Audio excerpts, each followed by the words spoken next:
Muy bien, vamos a pausar un ratito lo que está ocurriendo aquí en la planta potabilizadora de aguas santafesinas con la presencia, ustedes escuchaban a Gabriel Catopodis, ministro de Obras Públicas, al gobernador Omar Perotti, en un ratito Alberto Fernández, después vamos a estar retomando esa conexión. Vamos a hablar de algo que en estos días ha generado polémica a partir de una decisión que toma el gobierno de la Ciudad Autónoma de Buenos Aires de Horacio Rodríguez Larreta, que dice en las escuelas queda prohibido el lenguaje inclusivo. Para hablar de este tema, tenemos en línea, me dicen ya, a Adriana Falchini, que es profesora de letras en la Facultad de Humanidades de la UNL. Adriana, Andrés Batistela te saluda. Muchas gracias por atendernos. ¿Nos escuchás bien? Buen día, yo sí, ¿ustedes me escuchan bien? Perfecto, perfecto. Adriana, ¿cómo has tomado, digo, como profesora de letras, o como alguien que estudia justamente el tema que estamos abordando, esta decisión del gobierno de la Ciudad Autónoma de Horacio Rodríguez Larreta? No es la primera vez que funcionarios o funcionarias de golpe se acuerdan del problema de la educación en la Argentina. Y los didactas de la escritura estamos muy acostumbrados y acostumbradas y acostumbrades a, a intervenir en el momento para decir, bueno, no es el lugar, ni el tiempo, ni la forma de discutir pedagogía, Ujú, primero. ujú, Respecto del tema puntual que vos planteás, es importante decir que es falaz la argumentación que se plantea. La falacia existe cuando los argumentos en sí no son discutibles. ujú, Se pone el tema de la lucha feminista, se toma el lenguaje inclusivo, se pone luego el problema de aprendizaje de los estudiantes y las estudiantes. ujú. Esos elementos en sí no construyen una argumentación genuina si es que interesa argumentar genuinamente. Claro. Desde los que la peleamos históricamente la pedagogía de la escritura, decimos entonces que esta argumentación de por sí es inconsistente, porque son temas que se discuten de otro modo y en otro lugar y en otros tiempos. Claro, eso como para arrancar, Adriana, ¿no? Pero además, usted que se ha formado y sigue formándose en estos temas, los que no, inclusive los que no, digo, sabemos que el lenguaje no es una cosa cerrada que se hace de una vez y para siempre, ¿no? Que está en constante movimiento y mutación. Exactamente. Y los didactas de la escritura sabemos muy bien, cuando digo didactas de la escritura, digo los y las que investigamos este tema, los y las maestras, los y las y les profesores. Ujú, Vivimos con la tensión que tiene el lenguaje en sí mismo, de liberarlo en toda su potencia, pero también dejar de entrever que también es un sistema de normas o reglas que prescriben en algunos momentos. Esa tensión es inherente a la didáctica de la escritura. El lenguaje no se puede aprisionar y si queremos, como parece que preocupa tanto, que les pibes de nuestras escuelas puedan apropiarse del lenguaje, bueno, hay que enseñar a encontrarse con el lenguaje liberado. ujú, Sacarlo del corral, decía Graciela Montes, letritas que bailan, decía María Elena ujú. Walsh, y podríamos nombrar otros tantos referentes que nos han enseñado a todos y todas las que nos preocupamos por enseñar escritura, que la palabra hay que soltarla. Claro, pero además, inclusive me parece a mí, Adriana, que la prohibición a veces genera reacciones contrarias, ¿no es cierto? Adversas. Tal cual. Por eso te decía al principio, ¿qué estamos discutiendo? Si queremos discutir pedagogía, eh, yo empecé mi preocupación por la didáctica de la escritura post dictadura. Ujú, Ahí fueron mis inicios. Entonces, bueno, empezamos a formarnos en los debates de cómo la prohibición no enseña. Estamos hablando siempre de preocupados y preocupadas porque los y las estudiantes aprendan saberes que los vuelvan autónomos y creativos. ujú. Hay otros, como muchos dichos de estos días, que evidentemente no están preocupados y preocupadas por eso. Entonces, aclaremos desde dónde uno piensa estas cosas.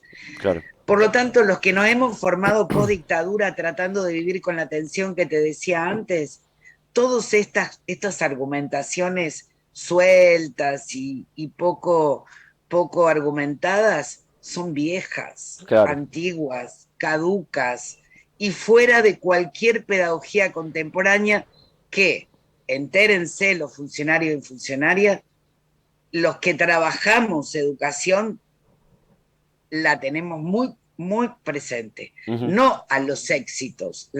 Hay que enterarse que la educación no es exitosa, la Claro. educación es trabajar para que ocurran acontecimientos de enseñanza y aprendizaje, que son dos instancias distintas.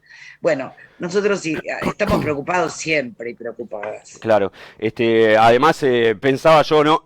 Esta idea que siempre flota en la sociedad de que todo tiempo pasado era mejor, y que no necesariamente es así, porque se escucha en relación a este tema, he escuchado gente cercana diciendo es que los pibes no saben leer, no saben escribir, un desastre. Bueno, yo si tengo que ponerme a leer lo que algunos adultos mayores me envían, digo, bueno, esta gente tampoco tuvo una educación sin ofender a nadie, ¿no? Pero a la vez se están quejando de lo que sucede ahora. Contanos, Adriana, cuál es la situación, por lo menos en tu alumnado.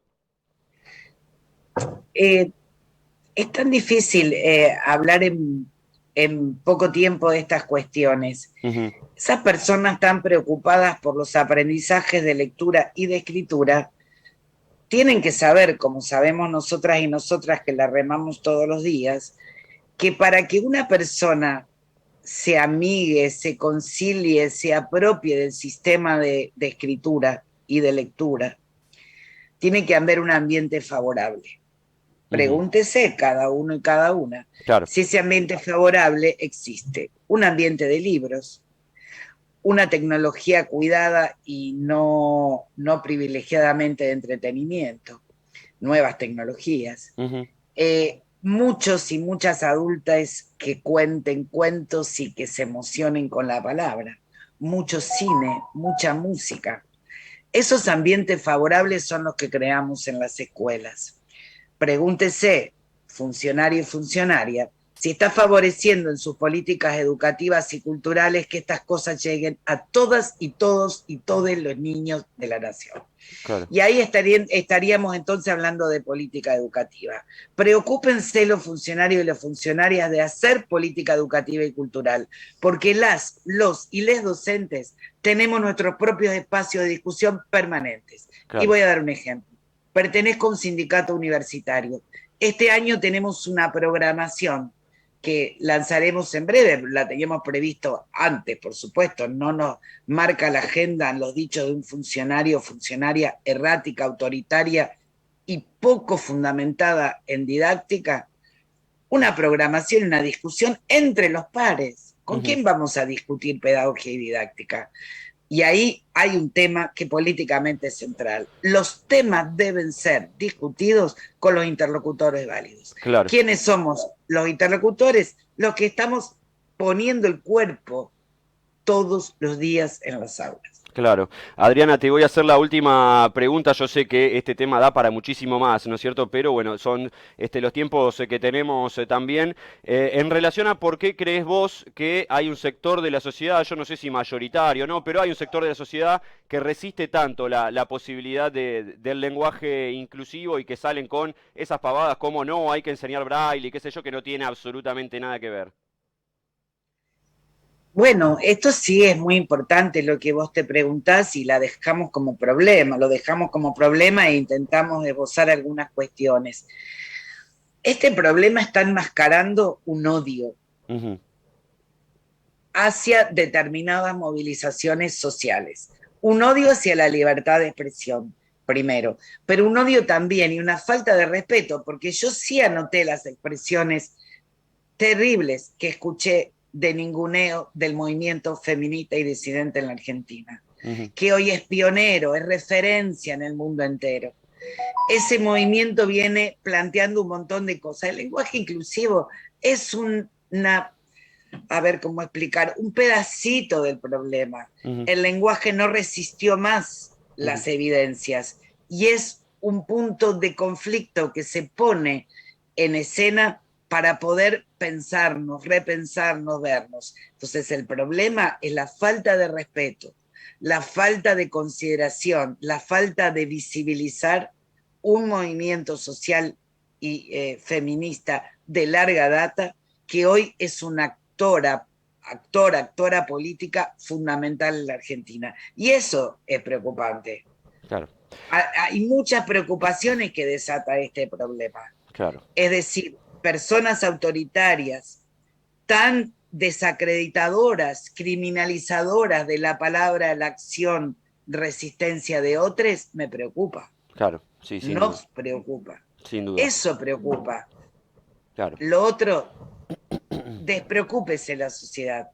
Que quienes estamos frente a las aulas, aunque peleemos salario por un lado, jamás confundimos.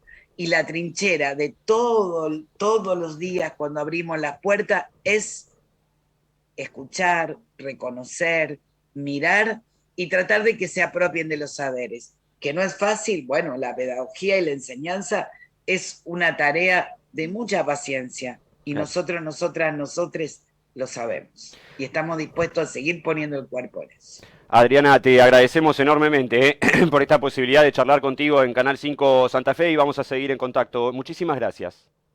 No, muchísimas gracias por el espacio y muy buenas tus preguntas y Gracias. continente a esto. Ambientes favorables para pensar, como has propuesto vos, no ambientes de hostilidad y de cierre a la argumentación.